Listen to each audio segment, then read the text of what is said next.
Yo le digo. Muy bien, muy buenas tardes. Muchísimas gracias a todos quienes se conectan a esta hora, en esta segunda sesión, en esta segunda conferencia, en el marco del Seminario Permanente Tradición del Pensamiento Socialista en Venezuela. Hoy vamos con uno, sin duda alguna, con uno de los autores más eh, importantes de esta tradición. Esto de la importancia siempre es arbitrario, pero yo creo que en este caso hay muy pocas dudas al respecto. Creo que muy poca gente se atrevería a ponerlo en duda. Ludovico Silva. Y bueno, para hablar de Ludovico, para ofrecer una conferencia sobre Ludovico Silva, tenemos el honor de que nos acompañe el Gracias. compañero y amigo Juan Antonio Hernández. Eh, Juan Antonio es egresado de la Escuela de Letras de la Universidad Central de Venezuela en el año 1994, PhD por la Universidad de Pittsburgh, año 2005, especializado en teoría crítica, filosofía política y estudios sobre América Latina, académico, novelista, diplomático, fue profesor en Cornell University entre 2005 y 2007 y también en la Universidad Simón Bolívar acá en Venezuela entre 2007 y 2009 y entre 2009 y 2018 fue el embajador de la República Bolivariana de Venezuela ante Qatar, Egipto y la Liga Árabe. Eh, Juan Antonio es el autor de dos libros de ensayo, uno, Biografía del Infinito, la noción de eh, transfinitud en George Cantor y su presencia en la prosa de Jorge Luis Borges, libro publicado en el año 2000. Está perfectamente escrito, Juan, el problema es la vista mía. Claro. Eh, y el otro es Hacia una historia de lo imposible, la revolución haitiana y el libro de pinturas de José Antonio Ponte, publicado por la Fundación El Perro y la Rana. Eh, También Juan Antonio es el autor de la novela, de la extraordinaria novela que recomendamos su lectura, Gracias. Lo que fue Dictando el Fuego, publicado por Editorial Trinchera en el año 2015 y recientemente traducida la novela al inglés. Eh, bueno, Juan, luego de esta muy breve presentación, eh, yo de inmediato paso a cederte la palabra para que por favor te dirijas al auditorio. Muchísimas gracias por acompañarnos, Juan. Te mando un fuerte abrazo. Juan nos Gracias. está hablando desde Buenos Aires, Argentina. Bueno, muchas gracias, Reinaldo. Y por supuesto, gracias a todos los amigos de CEDES y a todos los presentes pues, en esta conferencia. Eh, yo voy a hablar de un Ludovico Silva, que quizás no es el Ludovico Silva al que habitualmente estamos acostumbrados, ¿no? Voy a hablar un poco también inicialmente de por qué yo llego a Ludovico, de qué manera llego a este Ludovico, planteando un problema inicial, ¿no? Que es la carencia en nuestra tradición intelectual en Venezuela de una biografía intelectual de Ludovico que dé cuenta de su trayectoria de una manera integral, ¿no? En este sentido, hace unos 10 12 años atrás aproximadamente, eh, me encontré con un epistolario de Ludovico del cual se conocían unas cartas eh, que le habían dirigido a él, pero no se conocían las respuestas de Ludovico. Y luego eso me llevó también a profundizar y a empezar a pensar en una edición de sus diarios, que es un manuscrito monumental. Se ha intentado varias veces publicarlos, editarlos, y estamos ahorita en este momento en este trabajo con un equipo de amigos, intentando un poco sistematizar todo eso y darle una forma, una especie de antología de los diarios de Ludovico, privilegiando, por supuesto, los elementos filosóficos y políticos más importantes, porque un diario es un diario que él llevó de su juventud más temprana hasta su muerte prácticamente, ¿no? Durante, digamos, 30 años de vida, ¿no? Eh, es muy interesante esta etapa inicial de Ludovico. Yo hablaba previamente con Reinaldo sobre esto, porque Ludovico, y lo dice en uno de sus libros de ensayos, Ludovico dice, bueno, la gente piensa que yo nací con un libro de Marx debajo del brazo. y él sostiene pues, que él llega a Mars de una manera un tanto tardía, por decirlo de algún modo. Hay un lúdico premarxista eh, que más o menos uno puede ubicar desde los años 50 hasta 1967, 68 aproximadamente. Es un Ludovico Silva que llega a Europa, específicamente, perdón, a España, en los años 50, 55, 54 aproximadamente, con una beca que le dan los jesuitas del Colegio San Ignacio de Loyola de Caracas. Era un estudiante muy destacado. Ludovico Silva era una familia de clase media típica caraqueña de esos años. Se destaca mucho como estudiante, le dan una beca.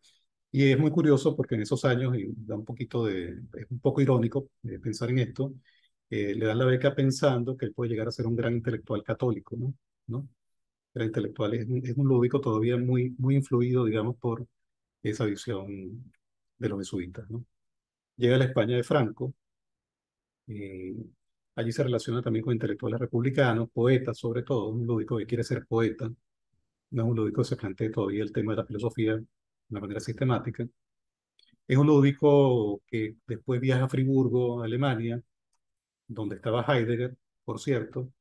De hecho, él tuvo una relación amorosa con una argentina, Olga Costa, que después fue amante de Heidegger, una cosa muy interesante, y las cartas de ella con Heidegger se publicaron hace unos años atrás.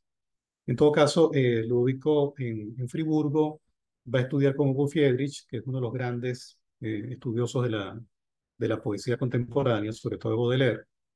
Eh, Se va a dotar una serie de instrumentos críticos lúdicos, sobre todo con el tema de, bueno, del lenguaje poético y su relación con la sociedad contemporánea. Y después, bueno, Ludovico, después de muchas, muchas peripecias, va a regresar a Venezuela en plenos años 60. Eh, Llega a un país convulsionado, llega a un país inmerso en la lucha armada contra el gobierno de Betancur. En esa lucha armada participa un hermano de él que fue muy destacado como economista, Héctor Silva Michelena. Eh, y bueno, Ludovico en esos años, eso se refleja muy bien en sus cartas, en sus diarios, es un tipo que se considera apolítico o ajeno, digamos, a esa forma de hacer política. Hay muchos cuentos con respecto a eso. Hay uno muy famoso, bueno, para mí me parece muy interesante, que es que Ludovico vivía en un apartamento en Caracas, entonces en esa época en el Marqués, era una zona muy aislada de Caracas. Estaba escribiendo un poema que después se va a hacer muy importante en su obra, La Soledad de Orfeo, y un poema, por cierto, que va a comentar nada menos que Jorge Guillén, uno de los más grandes poetas de la lengua española. Va a decir que es uno de los poemas más importantes de nuestro idioma, años después. Y Ludovico, ese apartamento lo usaba el Partido Comunista para reunirse, ¿no? También, o sea, Ludovico vivía allí, pero su hermano lo prestaba a la dirección de Caracas del Partido Comunista. Entonces, en un momento determinado descubren un movimiento de la policía política de Betancourt, deciden no ir más al apartamento y Ludovico escribe en su diario, por fin me quité de encima a esta gente, ahora me puedo dedicar a la poesía, al espíritu, me puedo dedicar a evocar a los griegos, etcétera, ¿no? Es muy curioso todo eso, ¿no? Pero con esto quiero decir lo siguiente, también es un Ludovico que va a trabajar como periodista cultural en Clarín, un periódico que dirigía José Vicente Rangel, y él va a hablar, por ejemplo, de una cosa muy interesante. Él dice que él escribía en una máquina de escribir, él transcribía sus ensayos culturales sobre literatura en una máquina de escribir que tenía un hueco, una bala, un allanamiento de la policía contra ese periódico de izquierda que defendía los derechos humanos, etcétera, una bala que incrustada allí.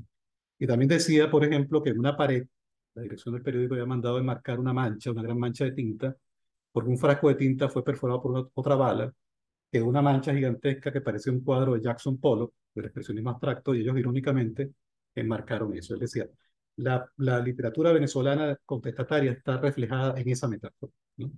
Es decir, que Ludovico a pesar de considerarse solamente un poeta, estaba en medio de las batallas de su época, ¿no?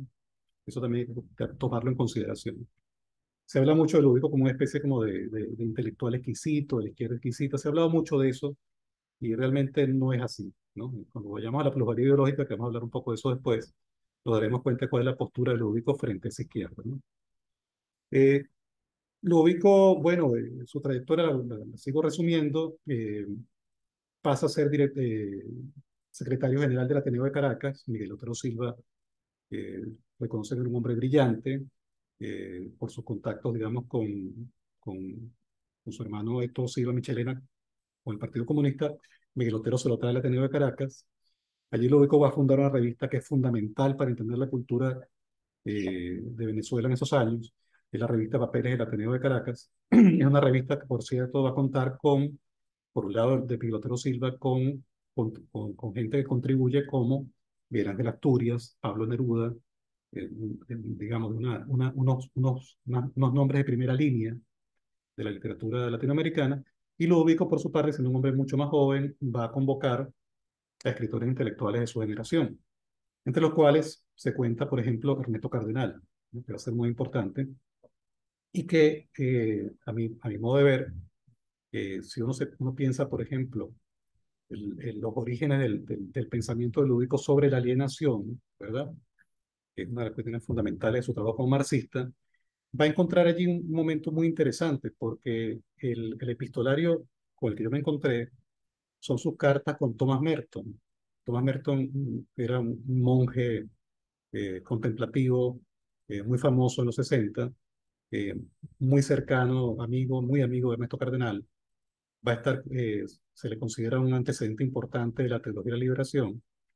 Y Merton, un crítico radical de la guerra de Vietnam, es un crítico radical de las armas nucleares, es un hombre muy cercano a Martin Luther King.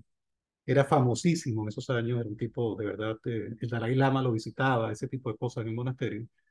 Y él establece con Lúbico, a través de la revista Papeles, Lúbico le pide una colaboración en la revista, y Merton escribe un texto maravilloso que es uno de sus ensayos más conocidos y más celebrados, que es Día de un extraño, que es la vida de él en el monasterio, en los bosques. Recuerden ustedes que esta es la época de la contracultura, es la época de los hippies, es la época de los beatniks, Estados Unidos, de la gente que está buscando una civilización distinta, un código cultural distinto para enfrentarse al capitalismo norteamericano. Y Merton, de algún modo, también resumía parte de esa búsqueda, ¿no? Y Merton describe en ese texto, Día de un extraño, su vida en el monasterio, pero marcando una cosa interesante, esto es en el estado de Kentucky, que los bombarderos nucleares, los grandes aviones que llevaban bombas atómicas de una base militar muy cercana, pasaban por encima de su monasterio, ¿no? Es muy interesante, muy curioso, porque Merton, por una parte, habla de su vida mística contemplativa, pero también está pendiente de lo que está ocurriendo en la historia, ¿no? De una manera además muy escatológica, muy apocalíptica, ¿no? En el caso de Merton. Esto va a llevar a Ludovico a una amistad con Merton muy interesante, y Ludovico va a desarrollar a partir de allí un poema largo, Boom, poema, quizás el poema político más importante de Ludovico, o quizás, me atrevo a decir, el único poema político de Ludovico Silva, poema largo, escrito en un lenguaje muy cercano al del Apocalipsis de la Biblia, profético, etcétera. Mucha gente considera que es un poema poco logrado, y probablemente lo sea, pero como documento de época es un texto muy interesante, y además, bueno, es una visión, digamos, de la destrucción nuclear, ¿no? Ahorita se está hablando tanto de la posibilidad de una guerra nuclear en Europa. El texto de Ludovico, ese poema, recobra cierta actualidad, ¿no? Es un poema del año 60 y tanto, 64, 65, y lo interesante es que Merton le hace un prólogo importante a a ese poema de Ludovico, que se publica en esos años. Y lo interesante aquí con respecto al tema de la alienación, el Ludovico posterior, es que aquí hay un tema interesante, y es que la idea del arma nuclear, la bomba, como objeto de veneración, ¿no? De adoración alienada, ¿no? Es una especie de culto al arma nuclear, que además termina siendo, bueno, obviamente la consumación de la mayor de las enajenaciones, ¿no? Adorar aquello que te va a terminar destruyendo, ¿no? Entonces es allí uno de los orígenes no marxistas de la teoría de la alienación de Ludovico, ¿no? A mi modo de ver, hay una cosa, una clave interesante allí. Claro, evidentemente que mucha gente ha dicho esto, en la teoría de la alienación hay rasgos que tienen que ver con lo que en la teología se llama idolatría, ¿no? Es decir, con la construcción de un ídolo, eh, eh, objetivación del trabajo humano, que se termina adorando ese ídolo, ¿no? Esa idea de idolatría está presente, digamos, el concepto de alienación, pero lo que me parece interesante es que en este poema en particular y en esa colaboración entre Lúdico y Merton aparecen estos primeros elementos, ¿no? Luego, Lúdico, bueno, sigue su trabajo como gran gestor cultural, para llamarlo de algún modo. Es un tipo que genera muchos espacios de discusión, de encuentro entre poetas, artistas. Y finalmente se produce algo que es lo que es el testimonio de su hermano Héctor Silva Michelena. Él ya se había integrado a la UCB, lo había contratado Juan David García Vaca como traductor multilingüe para la Escuela de Filosofía, para el posgrado de Filosofía. Se produce el allanamiento de la UCB por parte de Caldera, y es allí donde según Héctor Silva Michelena, se produce el encuentro literal entre Ludovico y Marx. Porque aparentemente, según Héctor Silva Michelena, repito esto porque quizás es una especie de relato cargado de metáfora más que de algo que ocurrió realmente en estos términos. Pero lo que dice Héctor Silva, su hermano, es que la Guardia Nacional, cuando allana la UCB, arroja un montón de libros a tierra de nadie, a los jardines, etcétera, y Ludovico se consigue con las obras completas de Marx en alemán, las recoge, ¿no? Se la lleva consigo y comienza a leer sistemáticamente a Marx, ¿no? Entonces, es muy interesante esto desde el punto de vista de la historia de Ludovico. Ludovico de 30 y tantos años, ya formado intelectualmente, tiene este encuentro, digamos, literal con esta obra. Y además se produce ese encuentro en un momento muy particular del marxismo venezolano, ¿no? Que por eso yo en la presentación, en el título, hablaba de Ludovico Silva y la crisis del marxismo venezolano, porque este es el momento en que se consolida la derrota de la lucha armada en Venezuela. Es un momento muy importante.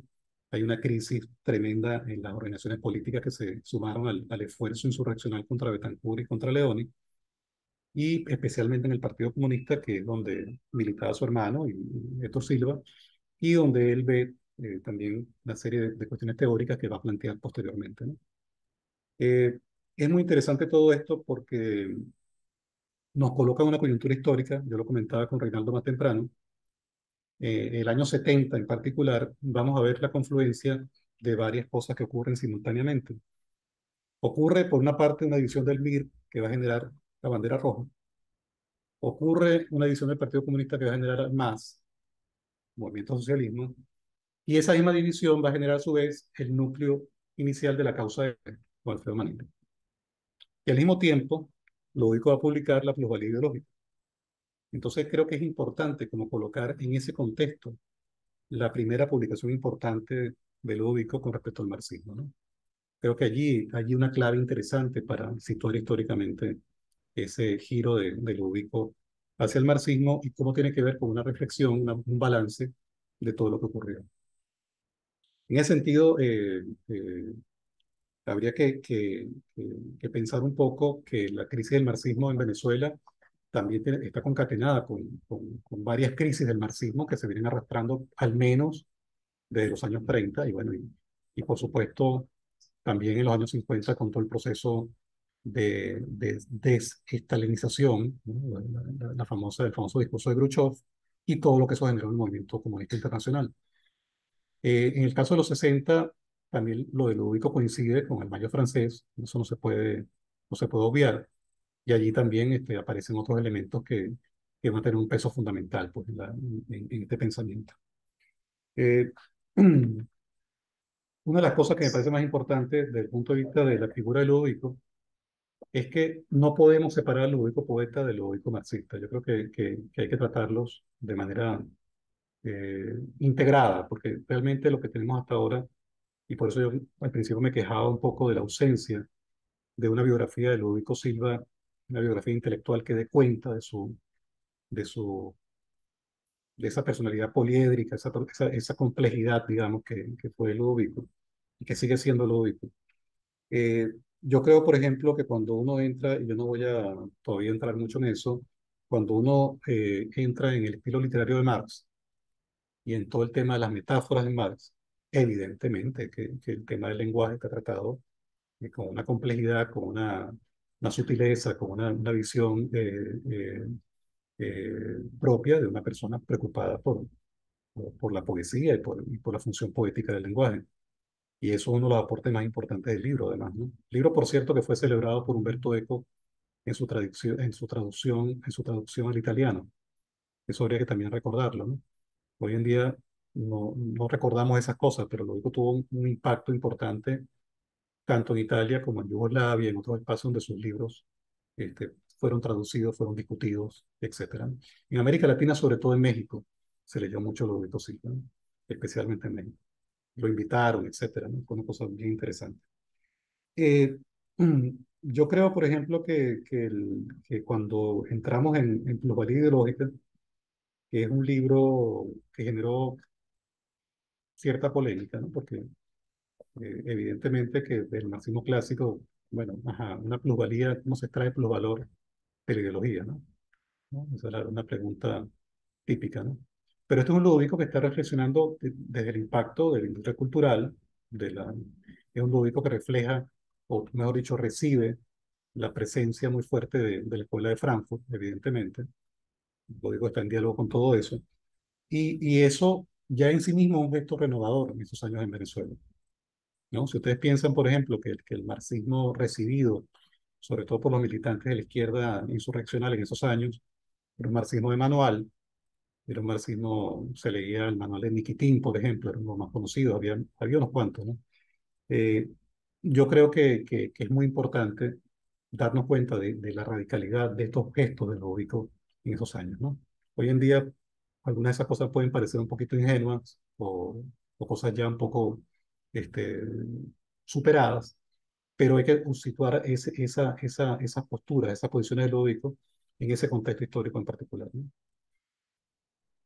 Lugares Ideológica es esencialmente un libro publicado en el 70, pero Ludovico lo escribe en 68, 69, bajo el impacto literal, como yo les decía a ustedes, de este encuentro con Marx. No es que él no conociera a Marx previamente, evidentemente, ¿no? Eso no es la idea, ¿no? Pero la lectura sistemática, con atención, digamos, al idioma original de Marx, al alemán, tomando en consideración la retórica, la expresividad del alemán de Marx, es algo que Ludovico va a empezar a hacer desde ese año hasta prácticamente su muerte, ¿no? Eh, Plusvalía ideológica nace esencialmente como una discusión con el concepto de ideología. Dice que era uno de los conceptos más equívocos del pensamiento marxista. Él incluso llega a decir que más que hablar de ideología habría que hablar de iconología, para referirse un poco al tema de cómo se piensan las representaciones, las creencias, los valores. Pero en todo caso, eh, Ludovico comienza a reflexionar sobre este concepto, es una cosa sobre la cual va a volver muchas veces, va a elaborar, eh, va a hacer un recorrido muy importante de los distintos momentos en que el concepto aparece, primero en Napoleón Bonaparte, que acusa de ideólogos a sus enemigos, después en otros contextos aparece la palabra, hasta que comienza a hablarse ya en el siglo XX de ideología revolucionaria, y es una de las cosas que a él más le choca, ¿no? Él contrapone la idea de ideología revolucionaria como falsa conciencia a la conciencia de clase, ¿no? Es un gesto clásico de Ludovico. Eh, pero es muy interesante porque si recordamos la militancia política de esos años en Venezuela, evidentemente que la idea de una ideología revolucionaria estaba muy presente en esos años, en el Partido Comunista y en el MIR también, ¿no? Eso nos mete en una cuestión importante, me parece a mí, que Marcuse la resumió en un famoso libro de finales de los 50, el marxismo soviético, que es el tipo de marxismo que se recibió en América Latina. Evidentemente que es un reduccionismo decir que ese fue el único marxismo que se leyó en América Latina. Tenemos a Mariátegui, por ejemplo, una muestra de, de una recepción específicamente latinoamericana del marxismo. Y en esa recepción latinoamericana del marxismo, en ese encuentro, en ese amalgamiento del pensamiento marxista con el pensamiento latinoamericano, hay que colocar en esa tradición lo posible, evidentemente. Me parece que eso es un elemento fundamental. Eso digamos que quizás la herencia más importante que lega Ludovico, y sobre eso vamos a hablar un poco al final, ¿no? Plusvalía ideológica es un libro además que da cuenta de una cuestión que en ese momento no se veía sino en sus inicios, que es el tema de la industria cultural, como dije, y de la televisión en particular, ¿no? Hay un intento de Ludovico de hacer lo que después desarrolló gente como Pascuali en Venezuela, o quizás mucho después con otra orientación que su Martín Barbero, ¿no? Es decir, Ludovico muy tempranamente comienza a trabajar el tema de la propaganda, la publicidad. Ludovico además incorpora elementos del psicoanálisis a la hora de actuar, perdón, de pensar cómo actúa, cómo penetra en la conciencia la propaganda o la publicidad. Y allí Ludovico hace una serie de aportes, me parecen bien importantes en esos años, ¿no? Eh, Eso desde el punto de vista de lo que ocurrió en los 60, es especialmente relevante si pensamos en que los distintos balances que hicieron de la derrota de los 60, el elemento cultural, por ejemplo, es un elemento que muy poca gente trabajó seriamente, ¿no? Uno pudiera pensar, por ejemplo, que quienes hicieron el aporte más interesante y posterior, digamos, a, a- a la aparición de este libro de Ludovico, de Teoría Ideológica, uno puede decir, por ejemplo, que la gente del PRB Ruptura, el encuentro este famoso de Cabimas, ¿no? Hizo aportes importantes con respecto al tema cultural, ¿no? Y allí digamos que en general la izquierda no se hizo cargo de eso, ¿no? En sus inicios el MAS fue quien quizá el partido que quizá hizo un esfuerzo mayor de atraer intelectuales, etcétera, pintores, etcétera, pero eso no tuvo, digamos, como una expresión orgánica, ¿no? Desde el punto de vista político. Y la gente del Agua Mansa de la Causa R, que también mencionaba hace rato Reinaldo, una conversación previa a la conferencia, sí hizo un esfuerzo un poco más militante, más organizado y más coherente, ¿no? Pero además hay un tema aquí importante, ¿no? Y lo menciona Ludovico en Globalidad Ideológica, y es el tema de los intelectuales de la derrota de los 60, ¿no? Es decir, hay un sector completo, pleno de la cultura que se suma a través de los mecanismos culturales del gobierno de Carlos Andrés Pérez I, aquello se llama en aquella época de INCIBA y después CONAC, ¿no? Del Ministerio de la Cultura, que bueno, se convierten un poco en los que van a hacer una especie como de, de, de, de intento de hacer un balance negativo de los 60, de arrepentimiento de lo que ocurrió y al mismo tiempo entonces de celebración del orden existente, ¿no? Y es ahí donde hay que ver muy bien a Ludovico, porque Ludovico es muy crítico de ellos, a pesar de que, bueno, eran compañeros de generación y siempre se ha hablado mucho de la bohemia de Ludovico, de su alcoholismo, etcétera. Sobre eso podemos hablar un poquito también. Pero el asunto es que Ludovico era muy crítico de esa generación, eh, digamos, de gente que venía de esa derrota. Yo, por ejemplo, recuerdo en la Escuela de Letras Adriano González León, ¿no? Que era un representante de esa República del Este, ¿no? Que eran gente, bueno, que básicamente renegaban de todo ese pasado de los 60, ¿no? No es el caso de Ludovico, ¿no? Entre otras cosas porque Ludovico no militó en esos años de manera estricta, pero digamos que recoge esa crisis y la expresa en su obra. Hay una anécdota muy famosa de Ludovico, eso quería guardarla para hablarla con Michel en su conferencia, y es que Héctor Mujica, del Partido Comunista, tiene una polémica con Ludovico muy fuerte, y le reclama, ¿no? Le dice, bueno, pero tú cuando nuestros jóvenes estaban en lucha armada, estabas en un bar en Sabana Grande bebiendo, bohemio, borracho. Entonces Ludovico le responde y le dice, sí, sí, verdad, eso es cierto. Y estaba bebiendo contigo sentado al lado, ¿no? Es decir, que Ludovico tenía esas salidas también, ¿no? Es decir, tú me estás reclamando algo, pero tú estabas conmigo aquí, ¿no? También, ¿no? O sea, esas cosas, esas salidas geniales de Ludovico que descolocaban a sus adversarios, ¿no? Para llamarlo de algún modo. Ludovico, bueno, volviendo a la ideológica, es un libro que tiene todas las marcas de la época. Hay un debate con Sartre, hay debates con Althusser, hay un conjunto de cosas que refieren, digamos, a toda la presencia de Horkheimer y Adorno en el texto. Y entonces entra pues, en la parte más polémica del libro, el concepto de pluralidad ideológica, que, por supuesto, los marxistas más tradicionales les causaba escozor, ¿no?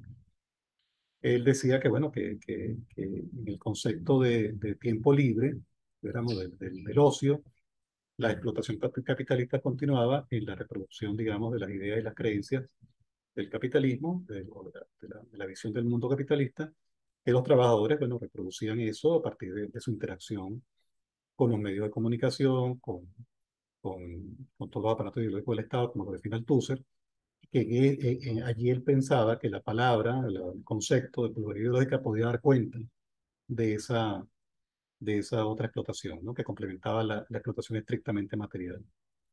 Y eso es muy interesante, a mi modo de ver, porque si uno piensa, por ejemplo, en otros pensadores marxistas, aparte de Ludovico, posteriores o incluso coetáneos de él, pero con una obra que continuó mucho más allá de la muerte de Ludovico, uno piensa, por ejemplo, en gente como Negri, Tony Negri, que ha pensado el asunto del capitalismo cognitivo y el tema de cómo además el paso de la subsunción formal a la subsunción real convierte a toda la sociedad en una gran fábrica, ¿no? Entonces ya no hay distinción entre tiempo de trabajo en la fábrica y tiempo de ocio. Si lo piensan en la lógica del postfordismo, bueno, lo ubico de algún modo anticipa eso también en pluralidad ideológica, ¿no?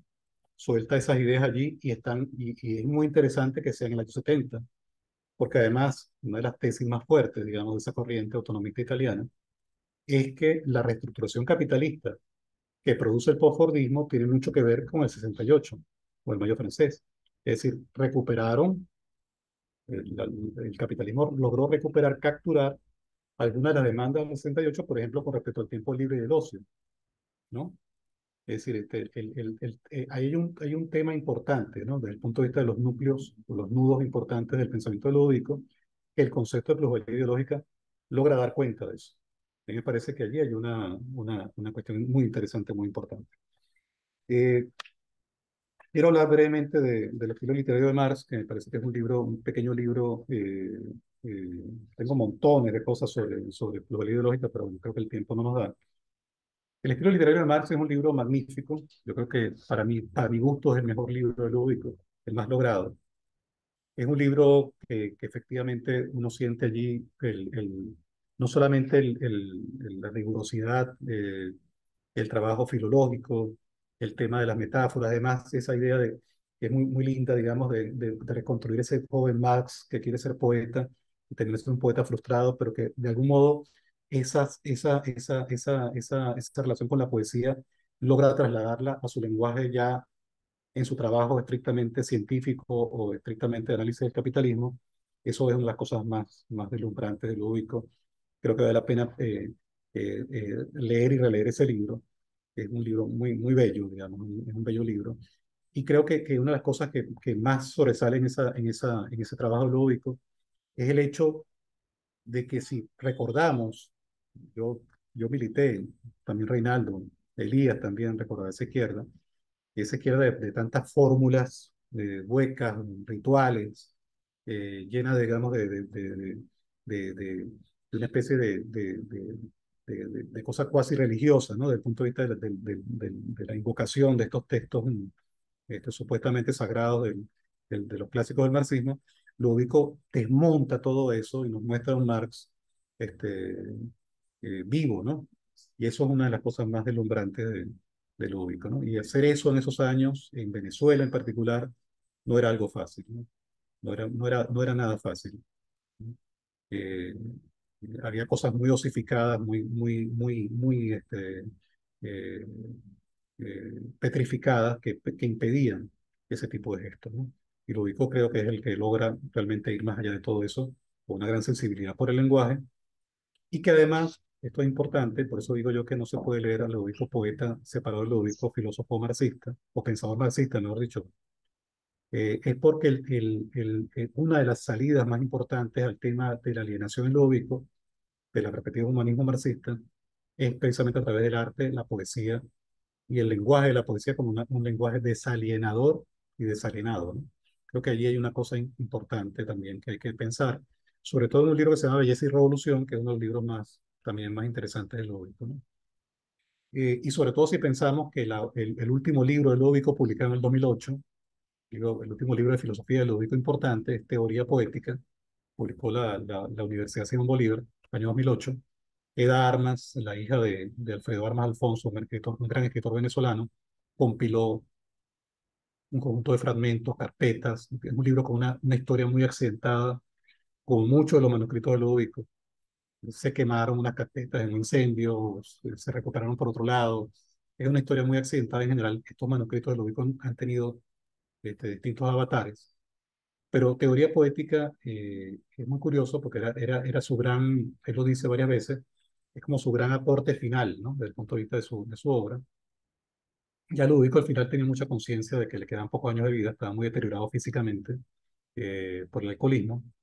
eh, y bueno, ya él trata de elaborar este libro, donde hay una reflexión, por supuesto, sobre la importancia, digamos,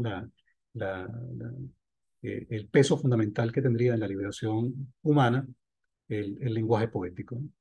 Yo creo que eso hay que recuperarlo porque nos habla de una trayectoria muy consistente de un Lúdico joven, poeta, etcétera, que está reflexionando sobre estas cosas, y también un Lúdico que al final de su vida retoma estos temas después de haber atravesado toda la reflexión del marxismo, ¿no? Eso me parece especialmente interesante. Eh, yo creo que vale la pena acercarnos a este pensador, que tiene muchas cosas todavía que decirnos. Ludovico Silva sigue siendo leído desde lugares muy parciales. Se conoce, pues la gente de la izquierda ha leído Antimanual, ha leído Plusvalía, ha leído Estilo Arbitrario de Marx, ha leído La Alienación como Sistema. Son libros que todos nosotros, seguramente los que estamos acá, conocemos en profundidad. Pero la otra dimensión de Ludovico se conoce menos, ¿no? O no se conoce. Ludovico es, por ejemplo, uno de los críticos de poesía venezolanos más importantes, ¿no? Y allí hay que también hacer un esfuerzo de integrar eso en una imagen lo más completa posible de este pensador. Yo creo, por ejemplo, que cuando Ludovico habla al final de Plusvalía Ideológica, de una revolución del espíritu permanente, o una revolución permanente del espíritu, hay una clave importante allí, ¿no? Porque hablar en esos años, en los años 70, en plena disidencia del marxismo soviético, en pleno combate ideológico con el Partido Comunista que no reconocía en lo absoluto los errores cometidos. Y en eso es muy claro el balance que hace, por ejemplo, uno que fue estudiante de Ludovico Silva en filosofía, en la Escuela de Filosofía, Alfredo Maneiro, ¿no? Eh, Cuando uno ve ese Partido Comunista, para hablar nada más de ellos, pero también uno pudiera decir, por ejemplo, el caso de Bandera Roja o otras organizaciones políticas de esa época, uno dice, bueno, aquí, cuando se habla de revolución permanente del espíritu, no es como dijeron en su momento algunos marxistas muy ortodoxos, no, bueno, Ludovico se metió místico, Ludovico está hablando desde el individualismo, está hablando de liberación individual. No, no es eso. Ludovico nos está hablando de la necesidad de atender, bueno, a la cultura, a la conciencia, a un conjunto de elementos que no están sometidos a una dinámica mecánica o totalmente subsumidos dentro de una lógica económica o estrictamente de un materialismo vulgar, ¿no? Eso yo creo que es importante dar cuenta de eso. En el antimanual, por ejemplo, el gesto más importante de Ludovico, desde el punto de vista teórico, es entender el materialismo histórico como un método de análisis de la realidad capitalista, pues de la formación económica capitalista. Pero de ninguna manera Ludovico dice que el marxismo es una explicación del universo, ¿no? O del cosmos, ¿no? Como planteaba un poco la Academia de Ciencias de la Unión Soviética. Y en eso la polémica de Ludovico contra esa visión del marxismo es muy clara, es muy contundente. Creo que eso es parte, digamos, de la herencia que nos lega Ludovico y bueno, nos abre una serie de preguntas, de cuestiones que todavía nos falta mucho por elaborar, eh, trabajar conceptualmente estas cosas, ¿no? Empezando por el hecho, como decía al principio, de que no hay una biografía completa de Ludovico, no existe ese libro, hay que hacerlo, hay que escribirlo. Hay muchos elementos, muchas cosas inéditas de Ludovico, incluyendo una novela interesante, la novela de fantasmas, por cierto, que Ludovico no se ha publicado. Hay muchas cartas que no se han publicado, ¿no? Estas cartas con Merton, por ejemplo, que es un Ludovico premarxista, un Ludovico bueno, tiene un vínculo con un tipo que es un monje, ¿no? De algún modo eso te descuadra un poco, ¿no? Tu imagen tradicional de Ludovico. Y así hay cartas con Sartre, por ejemplo, no son tantas, pero hay algunas por allí. Entonces, yo creo que vale la pena pensar, como sedes, por ejemplo, ¿no? Pensar, porque no lo va a hacer más nadie sino nosotros, pensar en cómo organizar todo eso, ¿no? Organizar todo ese material que es enorme y que está muy expuesto, por cierto. Cuando yo fui en el año 2000, 2009, 2008, a Maracay a su casa, ¿no? Literalmente estaban flotando en el agua carpetas de Ludovico, ¿no? Que se recuperaron en ese momento y con la gestión de un gran amigo, David Velázquez, se logró conseguir a la familia Ludovico, a Thaís y a su esposa Beatriz, una casa distinta porque el lago de Valencia inundaba la casa permanentemente. Y eso, eso acaba de pasar, acaba de ocurrir hace 10 años atrás, 12 años atrás. Entonces, ese es el estado actual de la situación de los documentos de Ludovico. Hay mucho material inédito, muchas cosas que, por ejemplo, estos diarios nos podrían dar una visión bastante completa de la vida cultural e intelectual venezolana de los 60, 70 y 80, ¿no? Y creo, por ejemplo, que, y con esto concluyo, que cuando digo lo de la biografía, y me parece que habría que enfatizar un poco esto, es porque, por ejemplo, uno descubre cosas que son, bueno, referencias veladas a su propia biografía en sus escritos teóricos. Uno va, por ejemplo, a la plusvalía ideológica, ¿no? Encuentra de repente allí un pasaje donde él se refiere, por ejemplo, al terremoto de Caracas. Dice eso, que eso generó una gran conmoción en Caracas y hubo gente que tuvo una especie como de regresión infantil y comenzaron con un discurso religioso, etcétera. Bueno, resulta que unos años antes, en una de las cartas con Thomas Merton, él dice que ese terremoto le provocó a él un episodio de depresión profunda que casi lo mata, ¿no? Entonces, digamos que Ludovico todavía hay que asirlo. Ludovico sigue siendo todavía para nosotros un gran ignorado, un gran desconocido, ¿no? Jorge Guillén, por ejemplo, el gran poeta español, uno de los más grandes poetas que han escrito en nuestra lengua, Jorge Guillén, el español, decía cuando leyó La Soledad de Orfeo, que le parecía el poema extraordinario, y lo es, efectivamente. Nadie ha comentado críticamente ese poema jamás en Venezuela, salvo Jorge Guillén, lo cual honra evidentemente a Ludovico. Jorge Guillén le decía en una carta, Ludovico, yo no entiendo cómo tú, que eres un poeta de la muerte, de la destrucción, del catológico, al mismo tiempo, perdón, al mismo tiempo eres un pensador de la solidaridad, de la comunión humana, de la liberación, del marxismo. Bueno, ahí tienen ustedes un gran desgarramiento en la obra de Ludovico. Y uno no puede dar cuenta de eso si no se acerca a su biografía, si no se mete, digamos, en todos esos episodios de depresión, de alcoholismo, etcétera, que marcaron la vida de Ludovico. O sea, yo no quiero caer en una reducción eh, biográfica de Ludovico y decir, bueno, todo se explica por la vida de Ludovico. Eso me parece una estupidez. Pero sí hay que tomarla en consideración en algunos casos, ¿no? Hay que intentar de algún modo tener una visión lo más completa posible de este pensador, que repito, me parece a mí que todavía tiene una cantidad enorme de cosas por desarrollar y por aportar, ¿no? Creo que la imagen nuestra de Ludovico es bastante incompleta, lamentablemente. Y bueno, y creo que espacios como este favorecen la posibilidad de que podamos avanzar hacia una imagen más integral de Ludovico Silva. Bueno, gracias, ¿no? No, muchísimas gracias a ti, Juan. Eh, esta obra, o estos documentos, más bien, estos materiales inéditos, Juan, estos están en manos de su familia, ¿cierto? Una parte considerable, sí, claro. Sí. Por ejemplo, estas cartas de Merton con él, las cartas de Merton se conocían, se habían publicado en Coraje para la Verdad, que es el epistolario de Merton para los escritores, donde tiene un diálogo con Ernesto Cardenal, con Nicanor Parra, con una cantidad importante de poetas en todas partes del mundo.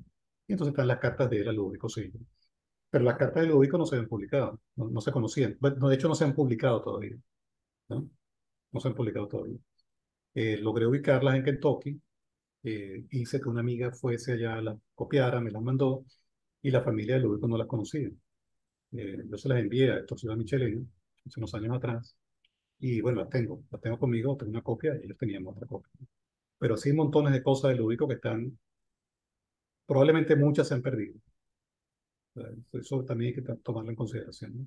Claro. Su propia bohemia, Sí, Tiene un carácter profundamente autodestructivo también, ¿no? Eso también hay que tomarlo en cuenta, ¿no? claro. Pero todavía hay muchas cosas por, por publicar, por, por integrar en, en un aparato crítico, a eso me refiero, ¿no? Y a una reflexión, una discusión pública, política, filosófica, ¿no? Muy bien, Juan. Bueno, si alguna de las personas que nos acompaña quiere hacer algún comentario o hacer alguna pregunta a Juan Antonio Hernández, bueno, esta es la oportunidad.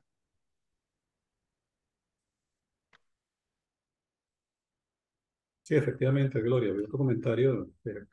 Dice ella, gracias por la disertación, hay mucho por hacer. Sí, efectivamente, hay muchas cosas que recuperar todavía, ¿no?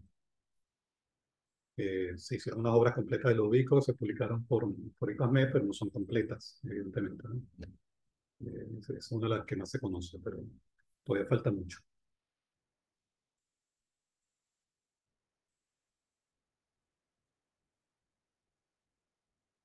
Por ejemplo, en el caso de los diarios, hay montones de citas de Ludovico en varios idiomas, griego, en alemán, francés, qué sé yo. Entonces, claro, a veces cita de memoria, cita mal o transforma la cita en otra cosa. Entonces, todas esas cuestiones hay que trabajarlas eh, en un aparato crítico que integre todo eso en una... Yo por lo menos creo que hay que hacer esto de estos diarios una antología, porque no todo lo que está allí es relevante desde el punto de vista político o filosófico, ¿no? Hay cosas que efectivamente son este, cosas que pueden ser valiosas para una biografía, pero no necesariamente para una publicación de otra índole, ¿no? Eh, pero bueno, parte, digamos, del trabajo que hay que hacer. Correcto. Sí, esta sesión está siendo grabada. Esto lo vamos a publicar en el canal de YouTube del Centro de Estudios para la Democracia Socialista. Se ubica como Sedes Venezuela. Eh, Muy probablemente esta misma noche o mañana, en el transcurso del día, publicaremos el video de esta conferencia de Juan Antonio. Bueno, Juan Antonio, nada, hermano, yo sabía que iba a ser una extraordinaria conferencia. Bueno, Eh, Javier, creo que está pidiendo la palabra, por cierto. sí, bueno, adelante, Javier, por favor.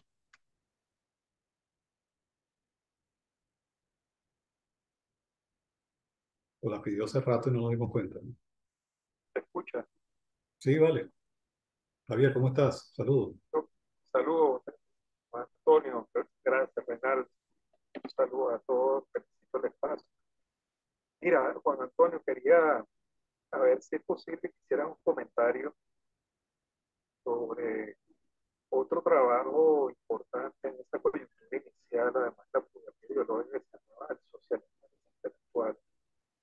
A propósito un poco de la discusión de Teodoro Pekov sobre Checoslovaquia como problema, toda esa discusión de coyuntura política en ese momento, porque en América Latina, además del marxismo, vamos a llamarlo soviético, estaba Ujú. también el impulso, la importancia que tenía la revolución cubana y la línea política cubana sobre los revolucionarios del continente.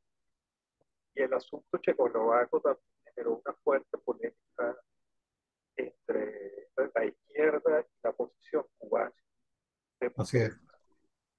Y el otro es el cierre del gobierno del año 98 en el texto este del socialismo, en busca del socialismo perdido. Sí, ante todo, importante. Es un texto también bien interesante por el tema de los Grundrisse, esa lectura de Marx desde la libertad, ¿no? No solamente desde el concepto comúnmente aceptado por la izquierda de la igualdad y la justicia, etcétera, sino el tema de la libertad y de la subjetividad. Ver un poco esto de la comunidad de hombres libres, hombres y mujeres libres, como parte de ese esfuerzo de recuperar el horizonte utópico concreto de ese comunismo, ya para cerrar, planteado por esa revista comunista en el primer número, que me tiene bastante aturdido haber revisado ese primer número de la revista comunista del año 1847, donde estaba Marx, porque ahí ellos señalan explícitamente, además de las críticas tradicionales al manifiesto comunista, el socialismo feudal, el socialismo burgués, el socialismo pequeño burgués, y lo que apareció en los manuscritos económicos filosóficos como crítica al comunismo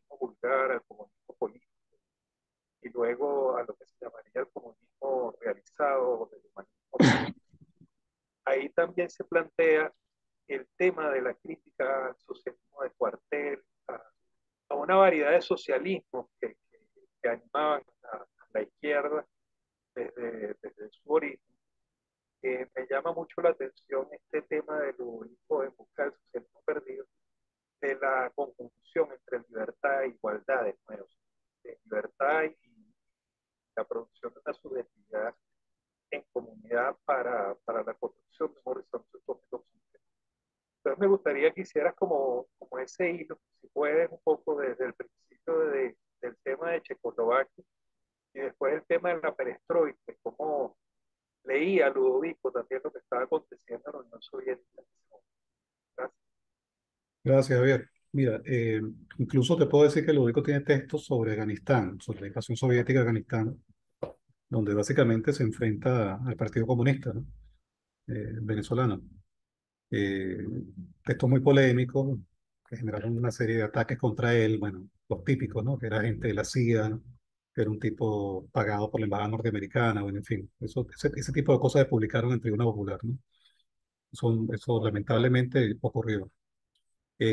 Sí, la invasión a Checoslovaquia tuvo un impacto en Ludovico, no tan explícito en esos libros que yo acabo de citar, pero sí aparece en los diarios y aparece también en otros libros de ensayos dispersos, por ejemplo, en Filosofía de la Ociosidad.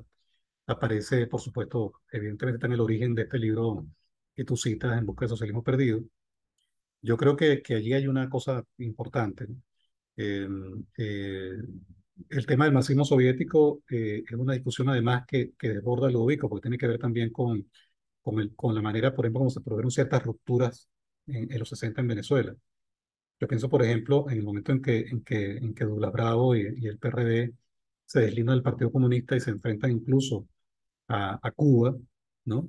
En el momento en que precisamente Cuba, eh, bueno, se alinea completamente con el bloque soviético cuando la invasión, es un momento fundamental, ¿no? Un momento en el cual ya se viene además de la muerte del Che Guevara en Bolivia, que es otro hito importante, que marca, digamos, el cierre de un periodo.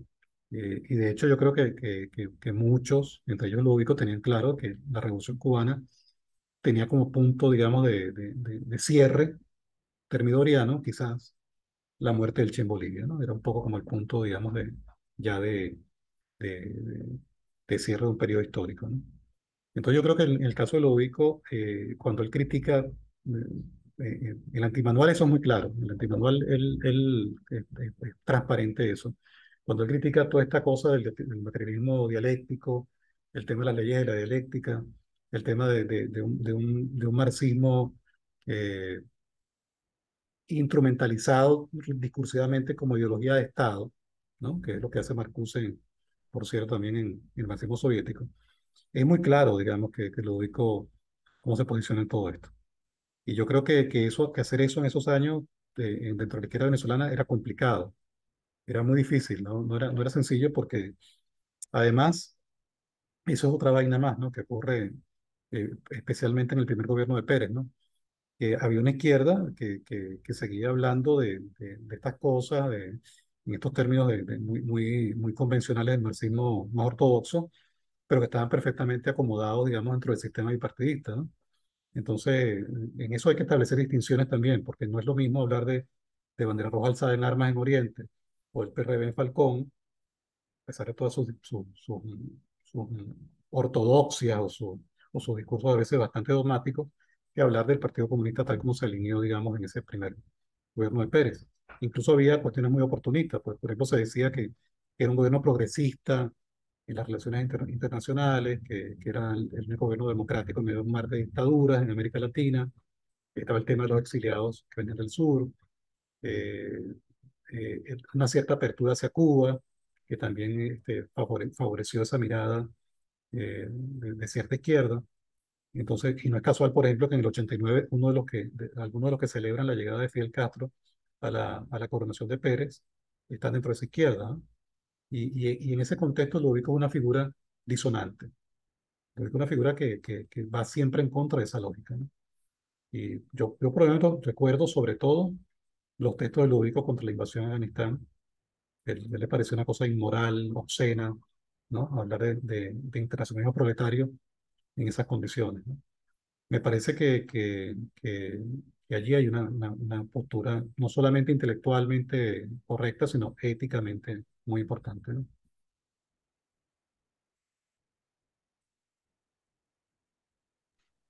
Bueno, muchísimas gracias, Juan Antonio. Yo creo que ahora sí damos por terminada la sesión. Eh, Quedamos pendientes o para otra conferencia sobre Ludovico, porque esto fue apenas una introducción, o sobre algún otro autor eh, o autora inscrito dentro de esta tradición del pensamiento socialista en Venezuela, Juan. Vale, seguro. Y bueno, Bueno, muchas gracias. por supuesto pendiente con estas tareas que hay que hacer respecto de Ludovico, como hemos hablado antes y como seguramente seguiremos conversando a ver qué se puede hacer. Vale, bueno, muchas gracias por la oportunidad. No, gracias a ti, Juan. Muchas gracias a todos los compañeros y compañeras que se conectaron. Eh, un saludo a todos los compañeros y compañeras que se van a reunir ahorita el 20 y 21 de este mes en el estado Barinas. Ahí hay una iniciativa de reencuentro del movimiento estudiantil de los 60 en adelante. Juan Antonio, no sé si estás enterado de esa iniciativa. Sí, sí, cómo no, ya me llegó la Sí, invitación, pero no bueno, voy a poder estar. sí, claro. Bueno, esperamos que sea una reunión exitosa. Bueno, Ojalá. un saludo a todos y a todas. Un fuerte abrazo. Un abrazo a todos.